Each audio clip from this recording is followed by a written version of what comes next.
rookies have landed. Some of them smashed with their landing spot. Some of them got smashed with their landing spot. Tonight we have Matty Kiwoom from the Player Profiler. We are live from the Underworld Network. I got my boy Dan Williamson. Let's talk rookies.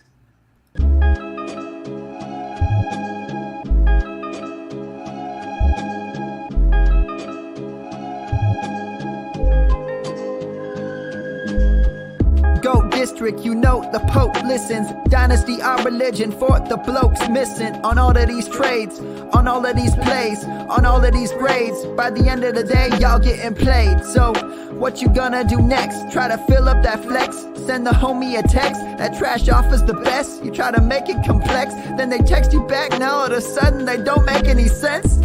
Broaden your horizons, boy. Dynasty's not for the Simons, boy. These trades not for consignment, boy. Respect your opponent, y'all some piranhas, boy. This my advice, from me to you. Open up your cute little podcast queue. Search up GOAT DiSTRiCT, my dude. Pop it in your ear, man, y'all know what to do. It's the... And I always be traded. And I always be traded. And I always be trading. Y'all try to betray them, but first you gotta bait them. Fish.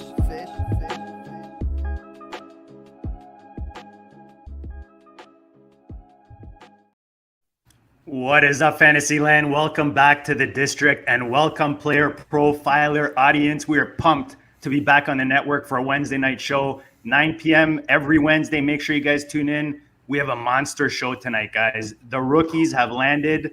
The flags are planted.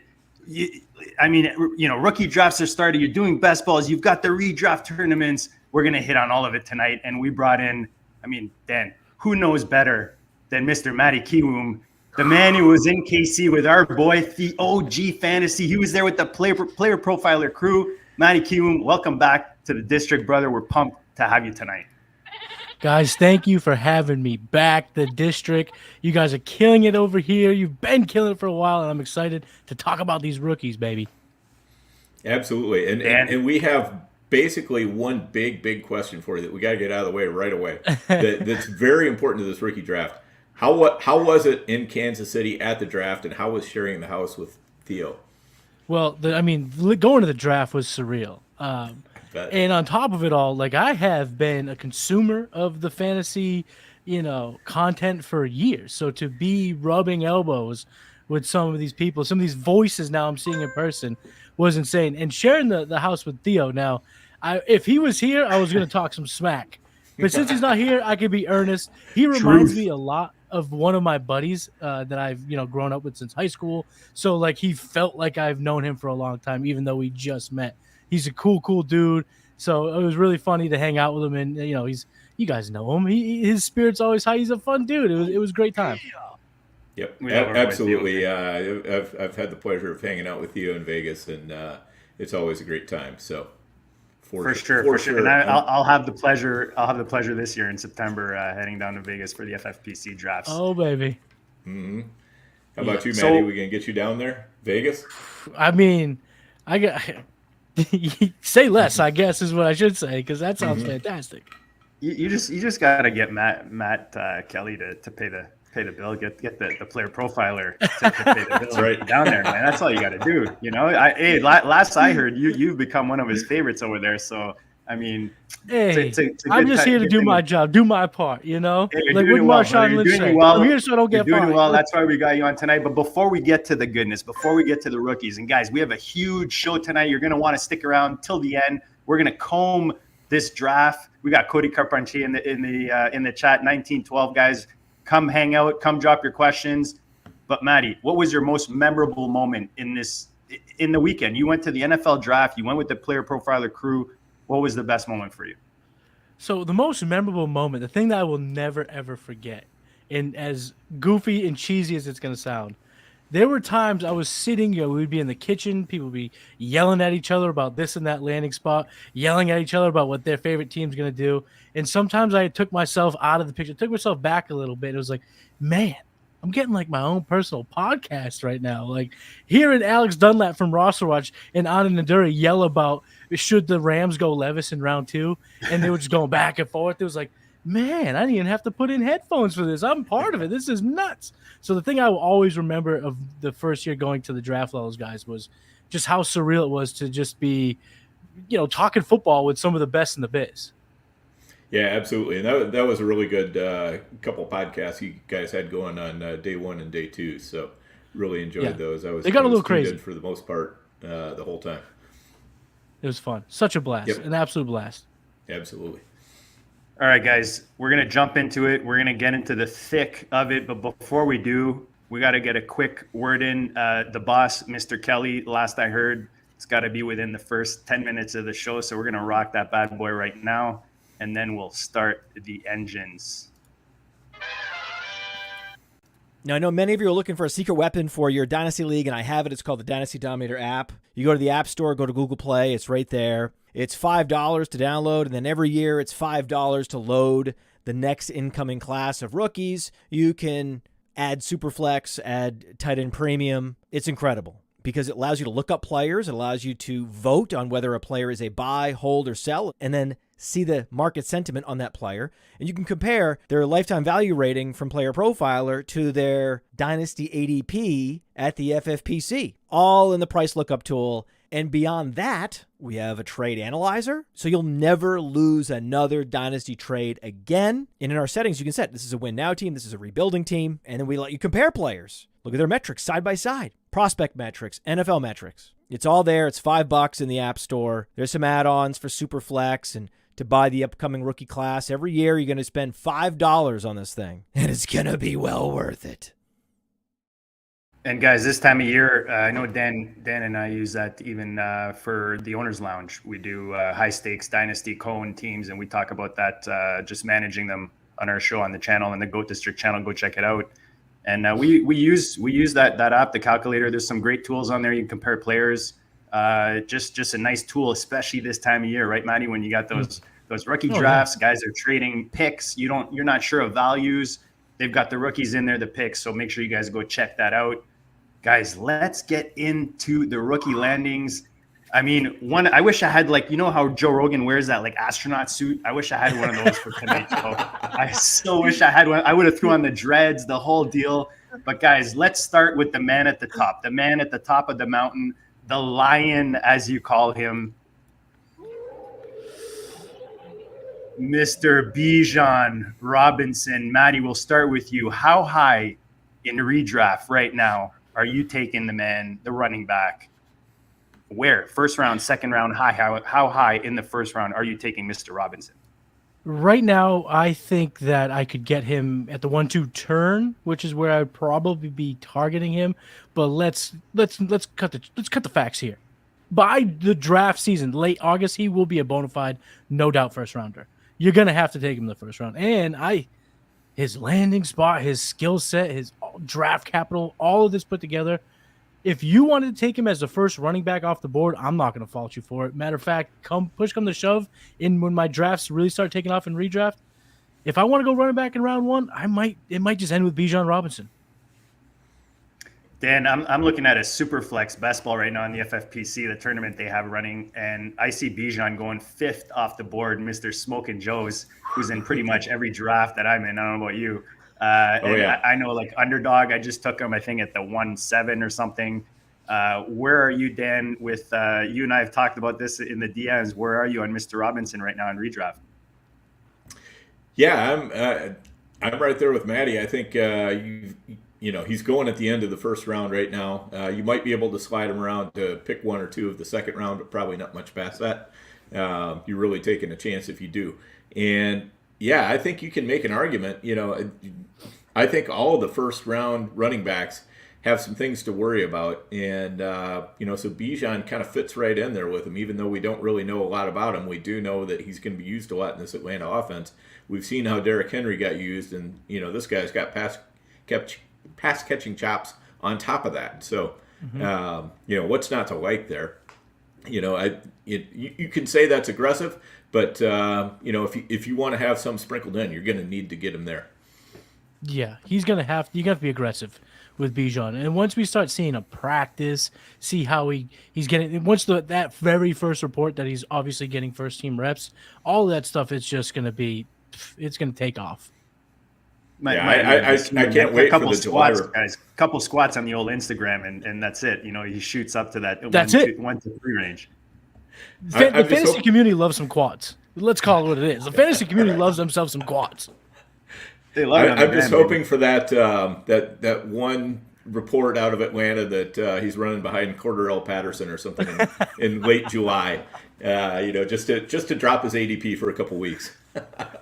Oh my God! All the annoying trade offers that will come into all the Bijan Robinson owners when that report comes out. Oh, you want to trade him now for 2024 second and Tyler Algier? Oh, that's no way. Yep, what up, Snowman? What up, Seth? Welcome, guys, to the chat. We appreciate you guys hanging with us tonight, guys. Smash the like, smash the subscribe. Help us out, man. We want to be on this channel for the long term. Smash that like, show your support. Let's go to the next running back, guys. We've got him on the thumbnail. Our buddy Seth, I believe, was it Seth that put that bad boy together? Aaron. No, it was. Sorry, Aaron. It was Aaron. Apologies, yeah. Aaron did an amazing job on that thumbnail, and I mean, Jahmyr Gibbs, I got him at the 102 in a draft. He's the next guy in line. But Matty, how big is the gap between the guy who went to Detroit? He has a draft capital, like really nice draft capital. Mm-hmm. Some teams are saying they were even, willing to move up even more to get him. I don't know if that's just talk. But how big is the gap between Jahmyr Gibbs and Bijan Robinson, and how much do you like Gibbs going to Detroit? I don't think the gap is all that big. Right now, I compiled some rookie ranks, just haven't really published them, but just for my own reference. And I have him 2-3 in Superflex. So the draft capital just soared his value to the moon. And then when you see the clip of the Lions, and I mean, they were high-fiving and hugging and jumping up and down and doing the Macarena. They did all these things when they drafted Swift. You could see how excited they were. And then just a day later, Swift, like, let's get going. The draft capital just takes to the roof. Actually, our boy Theo Grumminger, the OG Fantasy Football, tweeted last week there have been, since 2015, there's been 8 running backs, I think it is. Bijan, Gibbs, Barkley, Leonard Fournette, Christian McCaffrey, Zeke Elliott, Todd Gurley, Melvin Gordon. Those are the running backs to get top 15 draft capital. Those were all smashes. Jahmyr Gibbs is going to smash. Like it. I like it. Dan, how are you as optimistic about Gibbs? Do you worry about, I know there's some comments in the chat about Montgomery. You worried about him over Gibbs maybe on the goal line? All right. So here's what I'm worried about with Gibbs. As we know before the draft, I was definitely a guy who was like, I'm not real wild about Gibbs. Don't like his size. Just don't think he can get a lot of rushing attempts. Obviously he's going to get plenty of targets and receptions, but the rushing attempts I'm a little bit worried about. So here's what I'm worried about. Number one, we can say, well, hey, Detroit drafted him at 12. Yeah, guess who they drafted at 12 last year? Jamison Williams. How well is that working out for Detroit? So we do have to be a little bit concerned about that. Detroit's next pick after that was an off-ball linebacker, which, again, kind of says maybe Detroit's not necessarily on the right track here. That said, and given that he's 199 pounds and all that, they are going to want to use him as much as they can. I would not expect him to get more than, probably an average of 8 rushes a game, something like that. But if he can get up close to that and he can get those targets, he's probably going to do pretty well for you in fantasy. So he's one of those guys. I say he's my reluctant number 2 because nobody else stepped up and took the number 2 in rookie drafts. And as far as where I would take him in redraft, I think I'd probably go somewhere in the 4th round. Yeah, I mean, I was just laughing. We were laughing at Wheeler's comment there in the chat. The comment threw me off. It's too funny. Size not mattering. Kevin with the ladies. But no, I mean, for me, when Swift got shipped out, that's where I kind of decided, I'm going to buy in more into Gibbs. That was definitely a big game changer, because as much as, Detroit didn't like Swift and we were cheering for him to get more touches, stay healthy, all that goodness. With the 3 of them there, it would have been real messy. The fact that they shipped him out, they got him at that draft capital. this team looks like they're contending now. They're getting these kind of luxury picks in the rookie draft, and that says a lot. So to me, they're going to use this kid. He's versatile. Hopefully we get like Christian McCaffrey light maybe out of him. He's definitely light, but he has that reception power, and you see this offense ascending out there in Detroit. So definitely a good landing spot, but even a better landing capital, draft capital for Gibbs, which is definitely the game changer. And Matty, you talked about the running backs. Dan, just real quick, how do you feel about Cody mentioned it? I don't know if you're in that draft, but there's a 5K going on, and Gibbs went 109 in that draft. No, I am not in that draft. To me, that's too high. There are a lot of other players I would rather take at that point, but this is non-superflex, so I haven't done a non-superflex startup this year, so I guess I would want to look at it a little bit closer and figure out how I feel about that. But it just feels high to me. Dan, I'm going to go to you first. Just the Seattle backfield, man. Like Ken Walker last year at 209. You think this dude is going to wreck fantasy this year? Everybody's drafting him mid-second round in these best balls in the redrafts. And then good old Seattle, Charbonnet. Good old Charbs at 221, Dan, gets taken in the draft. How are you approaching this backfield? You see a lot of Ken Walker trades going on, Ken Walker trades going on. How are you dealing with this right now with Pete Carroll just messing with us? I mean, in hindsight, this is the thing we should have all seen coming. Pete Carroll and John Schneider, they love them some extra running backs. They always like to have a stable. Their plan is to run the ball a lot. So it shouldn't be a surprise that they, when Charbonnet was there at 221, that they went ahead and took him. It definitely does hurt Walker.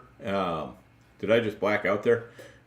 My screens just went black. Sorry if I disappeared there for a second. But anyway, that's definitely going to hurt Ken Walker because Charbonnet is the better pass catcher. Not that Ken Walker was catching a ton of passes anyway, but if he's eating into his rushing workload at all, that's also going to be trouble for Walker. About the best thing we can hope for Walker at this point is just that Pete Carroll doesn't really like playing rookies that much, so he's sometimes slow to get them into the mix. So, but if you've got Ken Walker shares, the time to sell is come and gone. It happened before the draft. Matty? I mean, we were having so much fun watching the Seattle Seahawks for fantasy purposes. Pete Carroll must have caught a whiff of this. Let's put an end to all this. Let's just cut all that fun out because this acquisition of Charbonnet, in my opinion, for redraft, it makes me nervous about the whole lot because not only did they go Charbonnet at 221, like Dan said, the fifth pick in the first round, they went Devin Witherspoon. Now their secondary is almost going to capsize all shootouts. They won't be in as many shootouts at all now because they have 3 lockdown corners. They have a good defensive line. They can run the ball 45 times a game and come out with 17-13 wins just like Pete Carroll dreamed about. So it kind of makes me nervous not only about Ken Walker, but Tyler Lockett, DK, Geno, Jackson Smith, and Jigba. I think this team's going to be really, really great for football, but I think it's going to be super frustrating for our fantasy gamers. And in Dynasty, am I panic selling any of my Seattle Seahawks? Not quite yet, but in redraft, I will probably break the tie against Seattle because of their draft that they just had last weekend. I don't know if they're going to be in the shootouts that get all these receivers involved. I don't know if they're going to even need to throw the ball all that much now that they can rely on Ken Walker for, 15 to 18 carries and Charbonnet for 12 to 15 carries. And don't forget, they did draft Kenny McIntosh at the end of the draft. So if they want to sprinkle him in on some third down, some pass catching plays, all of a sudden we have lost upside almost across the board when it comes to Seattle Seahawks. Dan, you and I did the $1 million draft last night, Fantasy Pros. Go check it out, guys, on the Goat District channel. You're on YouTube. But Ken Walker was still going in that end of the second round, and I couldn't believe it. Yeah, he was like running back 9, I believe, in that draft, which was Is that the benefit you were talking about, Dan? Sorry to cut you off, but drafting right away after the NFL rookie draft? Yeah, that's exactly it. I mean, there are definitely some bargains to be had, and there are definitely some people who have not adjusted to some players they should be dropping down their boards. So both those things can work for you. All right. A couple of guys that I consider them similar tier, Achain and Kendre. I'm a big Kendre guy. I really like Kendre going into the draft. I actually don't mind his landing spot. I heard a couple people that were not big fans. I actually like his landing spot with the opportunity in New Orleans. But Achain and Miller land in pretty decent landing spots opportunity-wise. Matty, which one of these guys do you prefer? You're talking about two completely different types of running backs. Where do you see? Do you have a preference between the two, and how do you see the two? With where they landed in the NFL? CJD, I'm with you. I like both landing spots. I actually both have them in my third tier of rookies, 11 and 13. But I will side slightly with Kendre Miller, and the reason being, I love the fact that his value could spike with an Alvin Kamara acquisition or suspension, whereas Achain, although I love the landing spot, it's perfect. He is a Dalvin Cook trade away, a Kareem Hunt signing away from losing a little bit of value, losing some touches, and really having to rely on the efficiencies that he showed in college. So I like the prospect, Kendre Miller. I have throughout the entire process, so I'm not going to change it now, even though the Dolphins landing spot is an undoubtedly smash for Devon Achain. I mean, the system, he has so much Raheem Mostert in his game, which obviously Mike McDaniel's been able to get so much out of Mostert, whether it was San Fran or Miami. So it was a great landing spot. But I've loved Kendre Miller, the prospect. He's not even 21 yet. He can't even have a beer with us if we go out. So the fact that he's so young, he's going to be stepping into a role that even if Kamara's around, I think there's still plenty of touches for him. He's a versatile guy who had almost 1,400 rushing yards at TCU his final year in college. I really, really like Kendre Miller, and the NFL told us that they like him as well, as he went in the top 10 in the third round. Kid has a nose for holes, Dan. Like if there's a hole in that line, he'll find it, and he just takes off, man, for those long plays, and you want that in fantasy. Yeah, absolutely. Both these guys, I think, went to the about the nuts spot for each one of them. I mean, Achain is a basically perfect fit for the Mike McDaniel offense, and he's fast. He can catch passes. He catches passes way better than Mostert or Jeff Wilson. So I think that's going to really help him out. Now we have three backs in Atlanta. They can share the carries. But Achain's a guy you don't want getting too many carries at 188 pounds. So you want him catching those passes. But the thing is, man, anytime he gets a ball in his hands, he can take it to the house. The speed that Miami has now is just ridiculous between Hill and Waddle and Achain. I mean, it's just nuts. So, this is what we want to see there. I personally, and I think Mostert is about the same weight. He's not much heavier than what Achain is. Mm-hmm. So he's not really a heavy guy himself. We've seen him succeed in that system. We've seen Jeff Wilson succeed in that system. So I think Achain can definitely do that. And then Miller, as Matty said, what a great landing spot. And if Kamara is out for half the season or something close to that, that's going to be huge for him as well. So I think these are guys that you want to be drafting pretty aggressively in the middle rounds of your redraft. Yeah, and it's nice to have those guys, to kind of stretch out that first round, because at first it was like, one QB, there's like 4 or 5 guys, and now at least you're seeing kind of value in the back end of the first, even creeping into the second, Dan, as we move further into our current rookie drafts that we started a few days ago now, a couple days ago. There's a guy that's not on the show sheet that I want to ask you guys about. Dan, Austin, and I were chatting about him a bit. Jahmyr Spears is a guy that was picking up steam. I know Theo was a big fan. We were big fans here on the show. We talked about him quite a bit. Lands in Tennessee, but there's a lot of chatter about his injury. I'm wondering if you guys have any input on this. Is he a guy you're avoiding because of that? Is that just an opportunity to jump on the kid? If you're drafting Derrick Henry in a redraft, especially like a high-stakes league, Dan, is he someone that maybe you do grab later on? Or do you rather just go another place to add that depth to your running back position? No, I think he's definitely somebody that you want to get a hold of. I mean, if we're talking redraft, we don't care that much about what his future is. If he's got no ACL, he's got no ACL, but he's not the first player that's ever played through that. So, he may not be long for the NFL. His career might last 3-4 years, but honestly, any running back, if you can get 3 or 4 years out of him, you're doing great. So, So really, your concern, Dan, with him is more on the back end than to the start of his career in the NFL. Right, exactly. So, okay. And again, you should be looking at running backs a lot more year to year, unless it's just a super elite talent like Bijan or Jonathan Taylor or something like that. Even in Dynasty, I don't really think about what's coming next year for most of my running backs. I just want guys who are going to do good this year, and then if they happen to still stick around and be relevant next year, that's fantastic. I win. But I'm just looking for the production this year. And I think he's in a great shape because, if anything happens to Henry, he's probably going to be the number one option.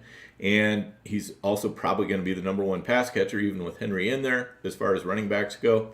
So, I think he can have a little bit of standalone value. And if anything happens to Henry, it's wheels up for him. What do you think, Matty?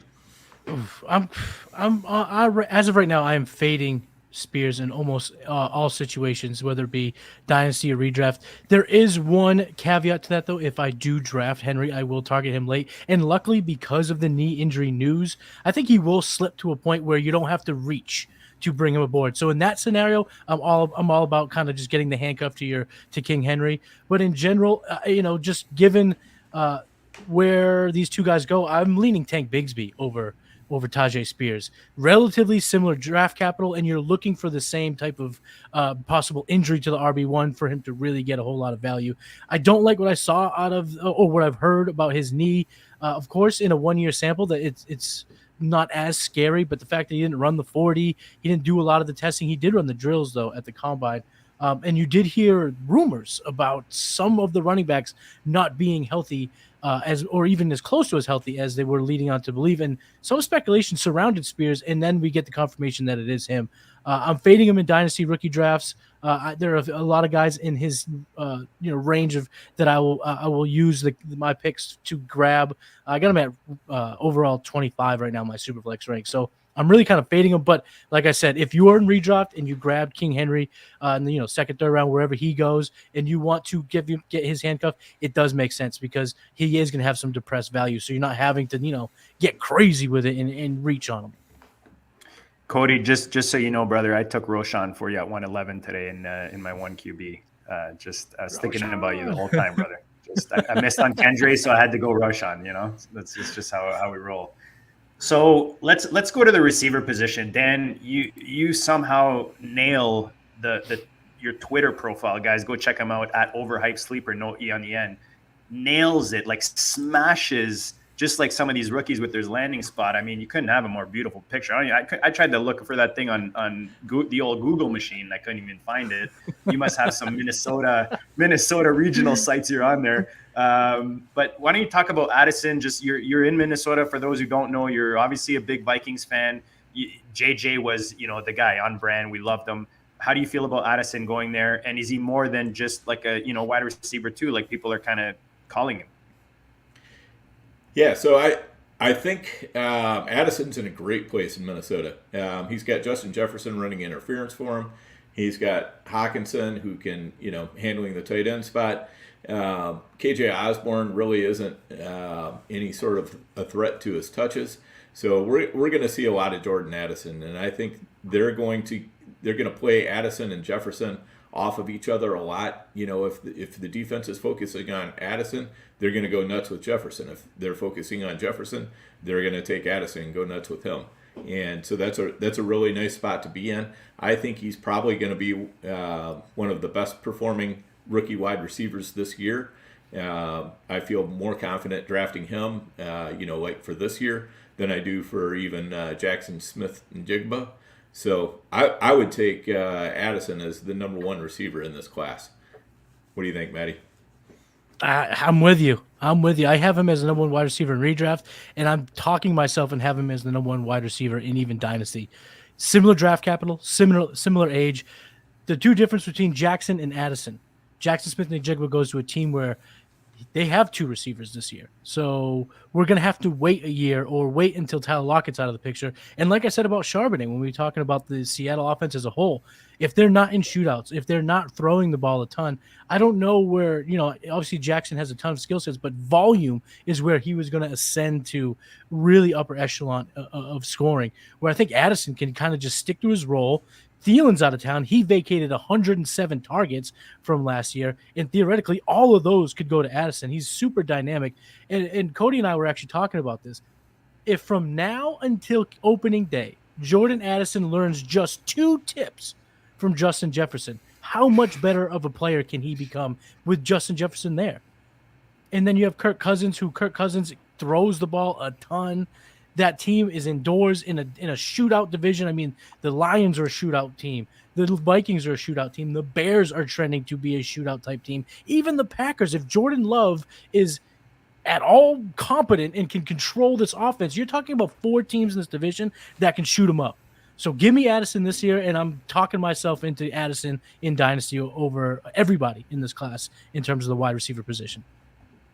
I'm going to keep the love flowing, man. I mean, I agree with you guys. I think I consider them in the same tier anyways, JSN and Addison right now, no matter which format. I made a trade, Dan knows this, in the league that we're doing right now in the rookie draft, and I moved Swift, I moved Pickens and the 305, and I picked up the 104, which I knew Addison was sitting there, and my boy J.K. Dobbins, I got back in that trade. I love Addison. I mean, this is like a T. Higgins, maybe even better, because what Dan and I talked about last night, and a lot of people are not mentioning, in Philadelphia and in Minnesota right now, you're going into year 2 of a regime, year 2, right, of A.J. Brown, like similar here. You've got Cousins in the second year of this offense. You've got JJ in the second year of this offense. You've got, Thielen out the door, like you guys mentioned. So there's so much opportunity for volume coming to this kid who's talented, to handle it. So you got to love it, man. I love the landing spot. Dan, I'm happy for you. You got 2 sweet receivers to cheer for out there in Minnesota. Just beautiful landing spots. Talk about smash landing spot, one right there. Another one that some people might consider smash. I'll go to you, Matty, on this one. Quentin Johnson looks like he could be, I don't know if people were expecting Josh Palmer, the good old Canadian boy, to be this, but a guy that comes in with size, to me, he's a very similar to Mike Williams, to that kind of type of archetype of receiver. How do you feel about him landing there with Herbert in that offense with 2 guys ahead of him in Allen and Williams? Do you see his opportunity coming early enough to talk about in redraft, or are you more kind of dynasty, more looking long-term with Quentin out there in LA? I haven't really been a fan of Quentin Johnson throughout the entire process, but the landing spot does bring me in a tad, because you can get a guy like 6'3", 208 pounds who can go get the ball. You want him with Justin Herbert and his laser rocket arm. But having said that, I'm looking at him more of a redraft guy, because I think you can get him late into the point where, he could be someone who factors into your lineup in the second half. Whereas in Dynasty, I don't know if he ever truly ascends to the level that you have to invest to get him, if that makes any sense. Because like I said, I'm not a huge fan of his production. And at the same time, even though I love Justin Herbert, if he's not going to be catching the ball, if he's not going to be a dominant force, I don't know how great or how high he can get in the ranks. I mean, we compare him to Mike Williams, but if you've rostered Mike Williams, you know how frustrating it is to roster and have to use Mike Williams. So if he's just that, I'm probably going to stay away. But in redraft, if I can get a little bit of value on him, he might pop in certain situations where I need him, because Herbert is that good. Dan, how do you feel about it out there in LA? I think Matty hit it. I was a little bit cool on him throughout the draft process as well. But you have to acknowledge the landing spot. You have to acknowledge the draft capital. You have to acknowledge that this guy does have some good features too. DK Metcalf was another guy who was really polarizing, and he came through in spades, even though he didn't have the whole route tree or anything like that, because what he does well. And if that can be the case for Quentin Johnson, and if Kellen Moore, the offensive coordinator there, can use him for what he does well, I think that's going to be good for him. Obviously, Herbert is a great quarterback. He'll get him the ball. And Mike Williams, as we know, gets hurt a lot. So, if Mike Williams goes down, it's instantly wheels up, I think, for Quentin Johnson. What do you think on that? Yeah, I mean, Q Joe, as I'm going to call him. I like that. Oh, I like Q Joe. Yeah, I'm back in, baby. JD, you got me back in. As long as I get credit, you guys take it, man. Q Joe out there in LA, I mean, couldn't ask for a better landing spot. He's the type of guy that was picking up steam early in the rookie, season. And then people were, he's the only X possible, receiver. And then as we got closer to the draft, people just overthinking things too hard, just picking everything off of him, slow, all of that stuff. Lands in a great spot, man. Like you said, Dan, with Williams' health issues, Allen is getting up there. He's not Allen type of guy. He's more of a Williams kind of guy. But just in that offense, you got to like that landing spot. And Matty, I'm with you. I mean, if he falls at value, he's great. He's the type of guy, too, we talk about, like, as you approach the actual season, we see those highlights and him catching balls and, just tiptoeing on the sidelines.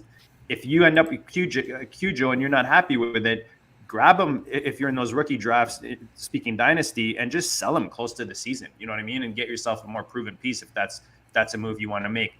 Guys, let's move to tight end. We talk FFPC. Most high stakes leagues that we play on are tight end premium, are on the FFPC. And one guy that just shot up, Dalton Kincaid, out there going to Buffalo. I don't know if they've just been beaten too many times by KC and watched Travis Kelce just stomp all over them. So they're like, we got to get ourselves one of those. Or, I don't really know. I don't know if they're going to adjust the offense to make this work. I don't know how quickly he works. Dan, I mean, we're not big fans of rookie tight ends on this channel in general, especially for the near future. We usually like to let them, kind of breathe and grow in whatever offenses they land. Matty, I'll go to you first. Dalton Kincaid, first question, is he your tight end one? Where is he in your tight end rankings for these rookies? And how much do you like the landing spot? Today I heard Matty speaking with, is it Mostert? Or, wow. Anyways, I'll come back. I'll find his name and I'll come back to it. But he was kind of poo-pooing on it. Marcus Mosher. Yes. Matty said it was such an exquisite accent with his last name. I thought it was Moshert myself, but he was. We were talking about Raheem Mostert. I mean, it was all up in the air. It's and I'm French, so it just throws me completely off the deep end. But no, in all seriousness, for the tight end premium guys out there, for the high stakes guys, and for guys that maybe are looking to fill tight end spots, how bullish are you on Kincaid in Buffalo in general, fantasy wise, and how bullish are you on him for 2023, Matty? So I actually do not have him as my tight end one. I still give that nod to Mayer. But that's kind of a nuanced argument because they're only a couple spots away from each other in my rankings. And really where that decides is Mayer being basically 2 years younger than Kincaid. So that's more of a dynasty type of thing. But in 2023, Dalton Kincaid, I'll take a later shot on him if he's there, but Dawson Knox is still there. Stephon Diggs is still there. Gabe Davis, there's still a lot of targets to go around. And they gave $52 million to Dawson Knox. He's not going anywhere. And for anyone who thinks he's just going to become an extra tackle, that's not going to happen. Dawson Knox is usually relied upon in big-time situations. He scores a lot of touchdowns. So if Dalton Kincaid's that slot kind of move tight end, but Knox is still catching the touchdowns in fantasy football, I don't know how much that can really do for your teams. But Kincaid's skills are there. He's very talented. The way he can go get the ball, and it's really probably the best skill set in terms of catchability in the class. But again, I don't know what's there. I don't know how high his ceiling is, given the fact that the pass catchers around him and the fact that Dawson Knox is still going to see a lot of playing time, whereas Michael Mayer goes out to Vegas and he's going to slot in right away as their tight end one. They traded up for him. Dan, you're a tight end whisperer type in fantasy. How do you feel about Kincaid in Buffalo? Or is he what we call maybe a trap for 2023, or do you like it? No, I think he's definitely a trap for 2023. I mean, you know me, JD. If I'm fading rookie tight ends in Dynasty, you better believe I'm going to be fading them in redraft. And the thing is, the NFL isn't especially good at drafting tight ends either. We have had a lot of first round tight ends that have, they've either busted or taken years to fire. We get a lot of second, third, second, third, fourth round tight ends. I mean, look at David Njoku. We're just now kind of thinking, hey, maybe he's actually worth something. And it only took after how many years, Dan, in the league? 5 years. Yeah. And the discount comes. It took a discount in years. Exactly. That's just burning a roster spot in your roster, man, especially in Dynasty. Yes, absolutely. And how many redraft seasons have we seen where everybody's like, oh, yeah, at tight end 13, I got Njoku. And guess what? He turned out to be tight end 15 or 18 or whatever. So not even living up to that. So, the thing is, Kincaid, he definitely, if you squint just right, you can see it, because he definitely fills a need that Buffalo has, because they need really a big slot receiver, and he can be that guy, right? But, as Matty said, they're not going to forget about Dawson Knox. He's still going to get a lot of the goal line work.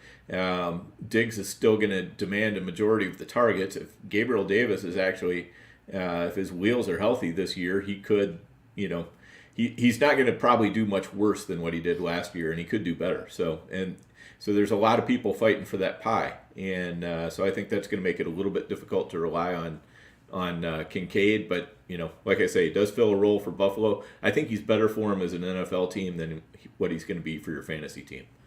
Great point.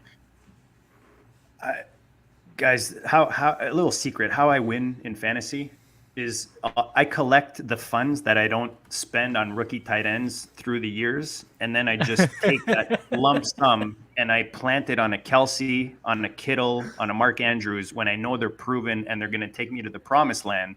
That is how you win fantasy, guys. We're 41 minutes in. I hope you kept listening, because that's the tip of the day right there.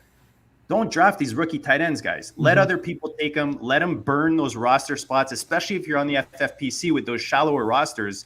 It's not worth it, guys, especially in redraft. That's my opinion. Look at with Kyle Pitts. The list can go on, guys, for the first year, the second year. These guys take at least 3 years to hit the way you want them to, and especially at the price that they're going at. So you heard it here. That's how we're approaching it. Before we keep going with our rookie, guys, make sure you sign up to the GOAT DiSTRiCT channel. Wow. The technicals. This is what happens when you're producing, co-hosting, trying to manage the graphics. So there you have it, guys. You've got the GOAT DiSTRiCT channel. So on YouTube, obviously on Wednesday nights, 9 o'clock Eastern, you're going to find us on the Player Profiler channel every week. But we do high stakes, redraft, best ball, live drafts, Dynasty, you name it. We have the biggest guests, the biggest winners in fantasy on our channel. So make sure you go check it out at GOAT DiSTRiCT Fantasy Football on YouTube machine. Guys, let's get back to the goodness. Let's get back to the tight ends. Then Michael Mayer versus Mr. Laporta, who was, if I'm not mistaken, the OG, Mr. Theo. Is his favorite dude, right? It's his favorite tight end. Theo is the one guy in the district that does like those rookie tight ends. He likes to cling to one. We've had the Muth. We've had a few with Theo. His guy this year was Laporta. Which one do you like better, Dan? You can talk whichever formats. We're kind of all over tonight. And how do you like the landing spots for these two guys? Yeah, Laporta's got I think, a great landing spot, as does Meyer. When you got Meyer in Las Vegas, and we know that they like to use the tight end there, because this is going to be some sort of version of the New England offense. So the tight end is generally involved if he's any good, and I think Meyer's going to be good. Laporta is in a kind of nice situation as well, because the first 6 weeks of the season there's going to be no Jamison Williams, so it's going to be a lot of Amon-Ra St. Brown, and then who else are we looking at there? I mean, you've got Marvin Jones, there's just not much else. So, I think Laporta has a chance to kind of solidify himself. I do love his talent. He comes out of Iowa, where we've seen some good tight ends come out before, namely one George Kittle for sure. So I like them, but I like them more as kind of long-term plays. Again, this year, I will leave them to somebody else to draft, and I'll keep drafting other positions, and I'd rather have Juwan Johnson or Tyler Higbee or somebody like that. Dan loves Juwan Johnson, man. Just I do. Juwan Johnson, he's happy. He'll wait those 14 rounds for that Juwan Johnson, and he's as happy as a pig. The Saints did nothing at tight end in the draft. They traded one away. Yes, and they also did nothing in free agency at tight end. So Juwan Johnson, he was a good answer last year. He's going to be a good answer again this year. We know David Carr knows how to throw to the tight end, so why not? I mean, it's just he's one of those easy late plays at tight end. If you don't get the early guy, he's one of those guys you want to wait around and then pluck in the 11th, 12th, 13th round. Of the three rookies, I'm probably most likely to take a Mayer in redraft because I think he'll come the latest. So I think that's why I would kind of look on that. But I'm with you guys. I'm looking elsewhere for tight end, basically anywhere else. But in terms of Laporta, breaking down Laporta, it's like having the angel and the devil on your shoulders because on one side you're going, look at this offense. Ben Johnson's got their NASCAR offense. They're go. They're indoors. And on the other side, they couldn't get TJ Hawkinson really going. They traded him away. So you're like, oh man. And then you start revving back up. You look back at that. And he blew up just to rub the salt in the wound, Right. Then all of a sudden, oh man, if you feed TJ Hawkinson, this guy balls out. Oh, this guy who does sprinkle an occasional 40 spot in fantasy, even when he was in the Lions, maybe we should go to that guy more. But then the angel comes right back and he says, yeah, but look at this draft capital. 3rd pick in the 2nd round. And then the devil comes up and goes, Hawkinson was a 1st round pick. So it's this give and take for me. I don't know exactly where I'll lie. I will take the extent of the rest of the offseason trying to figure out who's right, the angel or the devil when it comes to Sam Laporta. But the fact of the matter is he's athletic. He has the yak ability, which is gold when it comes to tight ends. You want a guy who can get those yards after catch. And like you said, Dan, after Amon-Ra St. Brown, who are they going to go to? Marvin Jones? I mean, they probably will. They're definitely going to go to Jahmyr Gibbs a bunch, probably even a little bit of David Montgomery, more than we expect in the pass game. But, man, after that, Sam Laporta has this golden opportunity to become an absolute, cog in this offense. So, man, I don't know exactly where I'm at here. He's my tight end 3 as of right this second, but he could easily be my tight end 1 in a month. I got nothing to add, man. You guys smashed all of it. Let's think rookie of the year, guys. Last year, you saw the Jets kind of monopolize the rookie awards. Matty, I'll go to you first, brother. I mean, you can take the obvious. You can go any way you want. But which rookie do you think has the highest chance as top candidate for rookie of the year? 2023. It's tough here because every award skews through quarterback, and we have some fantastic landing spots for quarterback. And one does, I mean, Bryce Young doesn't seem to be the most prolific of the bunch, but he's going to a sound offense with a good head coach. He could do enough to get that award, given he was the 101 quarterback. Anthony Richardson goes to the smash spot. Probably my favorite landing spot out of any rookie in any position is A-Rich to the Colts. Shane Steichen developed Justin Herbert, developed Jalen Hurts, and now he's got the most athletic quarterback in the history of this sport. So he's obviously a front runner. But I'm going to go Bijan because I think he has the ability to have a true prolific season with Arthur Smith in Atlanta. And not only that, it's a very weak division. Tom Brady is out of there, so it's really up for grabs. And if Bijan Robinson is the best player on the division-winning Falcons, which I think is possible, I think that's what lands him the Rookie of the Year award. Yeah, I think Anthony Richardson's probably my dark horse favorite. I mean, obviously we've got Bijan, but if Bijan doesn't really run away with it, Anthony Richardson could be very, very good. I mean, Shane Steichen is, he said, yeah, I see the flaws in his throws and I can fix him, which is like, yes, exactly. I mean, Shane Steichen's playing. This will date me for sure, but if you remember Fast Times at Ridgemont High, which is probably way before Matty's time, but I remember the movie. I don't know. I haven't seen it in a long time, but I do know what you're talking about. Yeah. So when the star football player's car gets trashed and Spicoli looks it over and he goes, "I can fix it. I got an awesome set of tools." That is Shane Steichen right there. He's looking at this, this wrecked Trans Am that is kind of Richardson's throwing motion, and he's going, I can fix it. So you got to love that confidence, and if he does do that, I think it's going to be Anthony Richardson all the way. I'm sorry, guys. My Colts got the unicorn. My Colts got the unicorn in this draft. Let's face it. Chris Ballard, he's back in my good books. He likes best athletic draft of the bunch. He likes athletic, and he definitely got his athletic quarterback. I mean, you can't ask for a better situation. It's almost like if your team right now is just a contender, like you're just busting out of with just like stud players on your team, and you have the 1-on-1 somehow because you traded and you had Bijan. That's kind of how I feel. AR went to the right place, man. They've got the coaching staff to mold this guy. Everybody talks about Hurts, but it's more about the fact that he's worked with Hurts, he's worked with Rivers, he's worked with different types of quarterbacks. So he's not only does he adapt the offense to them, but he's able to adapt to the different styles of quarterbacks. So I can't wait to see what my Colts do with this kid. I can't go any other way, man. AR is my pick for Rookie of the Year. And they're going to play him because what does he have? 13 games under his arms.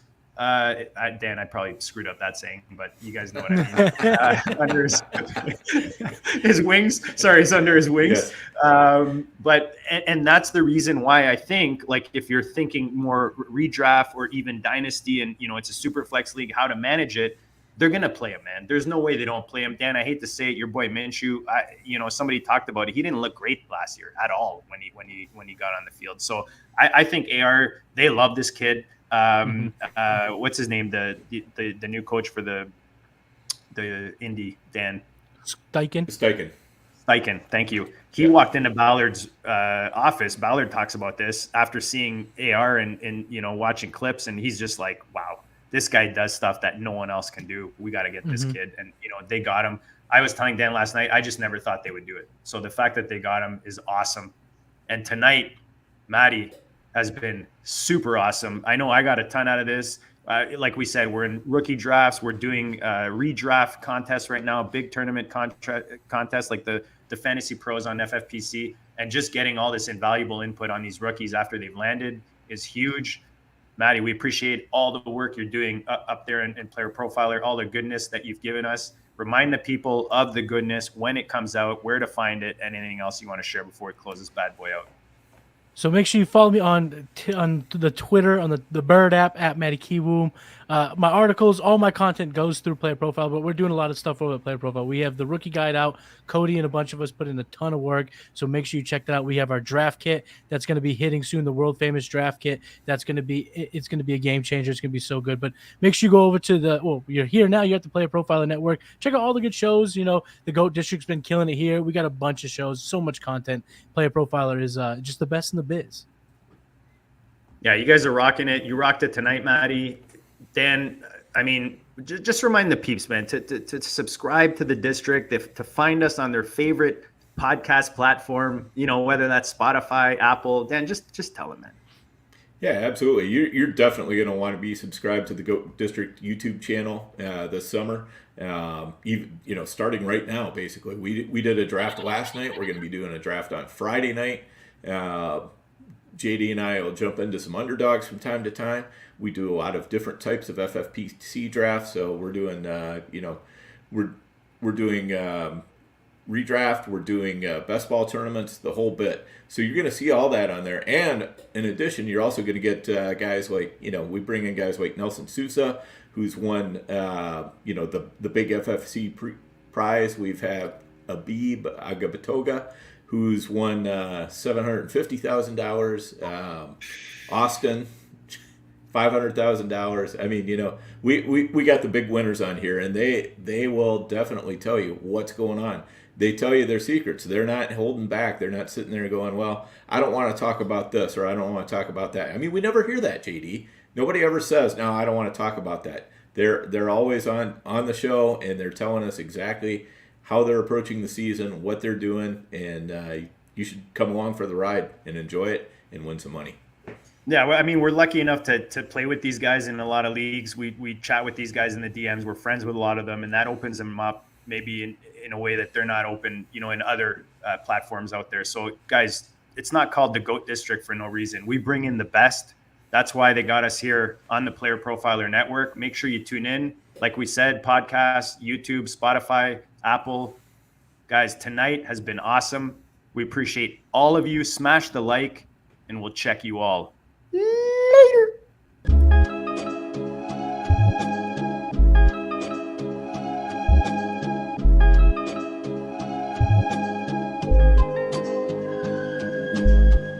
Go DiSTRiCT, you know the Pope listens. Dynasty, our religion, for the blokes missing. On all of these trades, on all of these plays, on all of these grades. By the end of the day, y'all getting played. So, what you gonna do next? Try to fill up that flex? Send the homie a text? That trash offer's the best? You try to make it complex, then they text you back. Now all of a sudden they don't make any sense.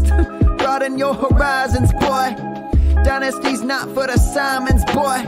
These trades not for consignment, boy. Respect your opponent, y'all some piranhas, boy. This my advice, from me to you.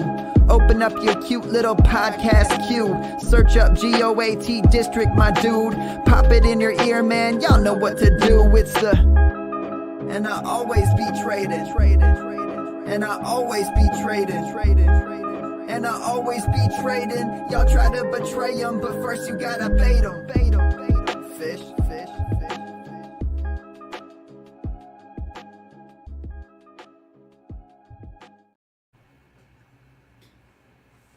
So how does this work? We got 4 minutes, Matty. I don't really know how this works. Do we keep it going? Do we get into another topic? 4 minutes. So I saw something in the chat we could talk about real quick. Yeah. Harry Snowman, Rob asking about Levis in Dynasty. Yes. Good call. How about this? If you liked him a week ago, you should like him even more now. Dynasty windows are 3-year windows, so why do any of us give a rat's ass about the 5th-year option? And let me ask you guys this. If you could have a scenario play out, would you rather Will Levis have gone to the Titans, say, 11th overall, and then they draft, Osiris Torrance or whatever lineman is available in the second round? Or would you rather them take Peter Skoronski, arguably the best overall lineman in the class, and him in the second round? So when it comes out in the wash, I think he might be on the same team in a better situation given who they were able to take beforehand. So if you were a fan of Levis before the draft, you should be doubling down now, in my opinion. The draft capital just kind of offers opportunity, Dan? Yeah, exactly. And, really in this, if we're talking about it from a dynasty perspective, there are 7 players that you really want in this draft. And then Levis, to me, is the 8th. He's that guy that, your home runs are all going to be gone by the time you get past pick 7, except for Levis, who often is going to fall past pick 7. We're going to see him going in the early second round, even in superflex drafts, which is just crazy. I mean, you're not here to hit singles, and I'm sorry, but Zay Flowers is hitting a single. You want a guy who he's either going to strike out or get you a home run, and that's what Levis is going to do. So, yeah, I'm definitely going to be taking a chance on his talent anytime he falls to me. I think we got to end with that, boys.